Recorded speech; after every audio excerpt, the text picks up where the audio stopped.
የትኛውን ሙስሊም ወክለ ነው? ማን አባስ ሙስሊምን ወክል አለ? ካንተ ጥራጃም ጠብደል ማለት ነው። ቂጥን ሁሉ የምትጠርጋ አይመስለኝም። ሽንት ቤት ገብተህ ወረበል ካባ ወላሂ ሱመ ወላሂ አንተ ገባ ወላሂ ላዚም የሆነ እስቲንጃ የምታረጋት መስለኝ። ወላሂ በጣም ነው የምቀባኝ። እኔ አጣሎድም እኔ ቀልቤ አይወድ እኔ አባጅ ፋሬ ልጅ ነኝ። አንተ ይልጉዝ ዘበኝ ነኝ ከሰይዲ ቤት እዘየራለሁ እያልኩ ገባ ቀልቤ አይወድ ሁኔታ ሁሉ አይመጣልኝም። ወላሂ ስትቀራም ዳዋ ስታረግም ምንም ቀልቤ አይወድ እኔ ነው ድም ሰውዬ ረሱልን ግን አሰደብክብኛል። መነሻዬም ሰበብ የሚስጋ ሰውዬ ከአንተ ጋር ጀነት ከምገባ እኔ ጀሃነም ገባለሁ ሰውዬ። አንተ ምን ጀነት ከገባኔ ወደ ጀሃነም ነው የሚሄደው እያልኩ ነው።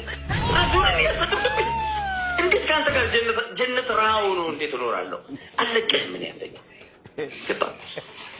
ወንድ ከሆንክ ደግሞ መልስ ስጠኝ። ለእኔ ለሙስሊሙ ተው ክርስቲያኑ ጋር ትደርሳለህ። መጽሐፍ ቅዱስናቸውን አንብበን እነሱ ለማዋረድ ለመሳደብ ምናምን ትደርሳለህ። ለእኔ መልስ። ረሱልን ስታሰድብ ምን ተሰማ? በአንተ ሰበብ ረሱል ሲሰደቡ በጣም ብዙ ሙስሊሞች ቀልባቸው ተሰብሯል። በጣም ብዙ። ይህን ሰራበታለሁ። ሁሉም ቤተውን ከፍቶ ይሄድብሃል። ሁሉም አልተውም አላቆምም። እና እስኪ ለእኛ መልስ ምን አለክ? እኛን የሚያረጋጋ አፉ እንድንልክ ወንድሜ እንድንልክ የሰዎች ልቦና በአላህ እጅ ባይዘዌ አላህ የሰዎች ልቦናን ይከፍታል።